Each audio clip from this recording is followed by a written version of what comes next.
Olympic champion Adam Van Koeverden is the Parliamentary Secretary to the Minister of Sport. Adam, what is the overriding message or intent of the series of reforms that the Minister announced this week?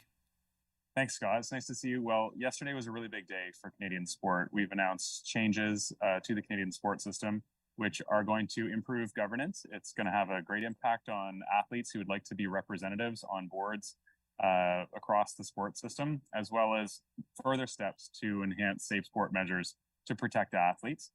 It's a lot, so there's quite a few things. It's sort of a laundry list of items. It includes a registry for coaches that have no business being involved in the sport system. It has funding for a new compliance unit at Sport Canada so that they can do more to ensure accountability from national sport organizations.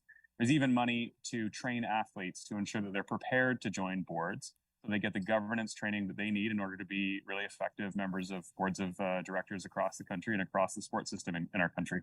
You know, as an Olympian yourself, do you believe this really reflects the intent that athletes are going to become an active and equal partnership in the Canadian sports system? I think so, Scott. I believe that. I really do.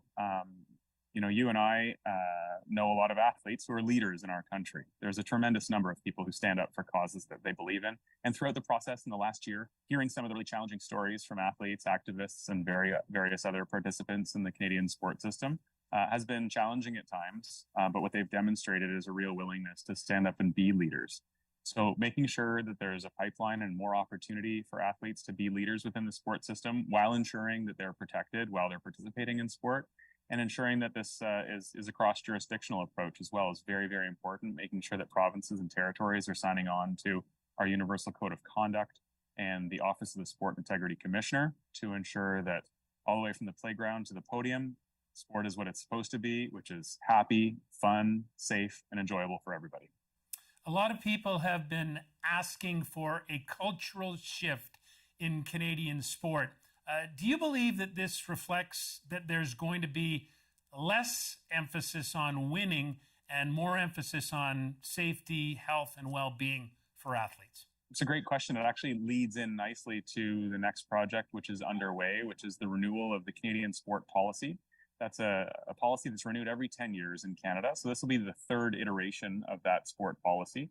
It's underway. It's a result of a lot of consultation between provinces and territories, all national sport organizations, various participants, everything from parents to umpires to athletes to judges.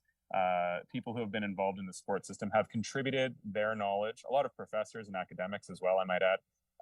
And this sport policy is going to set the stage for what Canadians want from our sports system. You know, I would say that in 2010, when we were leading up to the Vancouver Olympics, that was a time where we were very, very focused on winning for good reason. Canada had never won a gold medal on home soil at an Olympics before. We had hosted twice before, as you are very, very well aware as a Canadian Olympic historian in Calgary and Montreal. Canada fared well, but we didn't win a gold medal. And so it was a huge priority for our country to win a gold medal at the Vancouver Olympics, and win a gold medal we did. I think we won 16 or 17 gold medals, including a few team events. So dozens of Canadians came home as Olympic champions from the Vancouver Olympics. And, I would say after a global pandemic and rising uncertainty and the cost of living that people are experiencing right now, what Canadians want from sport might be a little bit different. They want a healthy activity. They want a new goal. They want safe and affordable activities for their children. They want to meet new people. They want to stay connected to their communities. They want to be active. They want to enjoy sport, physical activity, and recreation, and benefit from all of the things that we know that has the capacity to deliver. So the answer is yes. I think that sport in 2023 means something different to Canadians, and that includes our Olympic athletes and world champions and people that we expect to continue to win. However, at the same time, I think that it's true that a healthy sports system and a healthy country will win more often. A lot of people have said, Adam, that maybe this doesn't go far enough, that what is needed now is a full public inquiry into the Canadian sports system. Why has the minister resisted that to date? Well, I wouldn't suggest that we've resisted that. We've been working towards it. It's not a question of if we will have a public inquiry in Canada or some type of investigation or national dialogue. I think it's necessary too. It's just a matter of how, what, and where. This is a big thing. It would be a first for our country to have something like that. So we've got to do it right. I'm very, very seized on the necessity to apply all of our efforts, have a look at all of the great testimony that we've heard from very brave and courageous victims and people who have been impacted by various problems in the sport system. There are still witnesses to come. The committees are still doing their work. It's been really, really tough, but the result will be a better, stronger, more connected, and safer sport system. So I do believe, to answer your question directly, that there should be a national dialogue or inquiry that is the next step.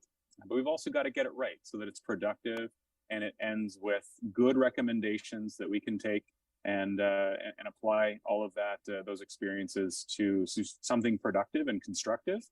But at the same time, I would say there is a bit of a house fire, and we've got to put out the fires before we start building a new one. And that's what yesterday was all about, is looking at the Canadian sports system and addressing some of the current problems that exist, and making sure that as we look to apply the new Canadian sport policy and this sport reform, we're doing it in the right way. Always great to speak with you, Adam. Thanks so much. Have a good trip home. Thanks, Scott. It's nice to see you too.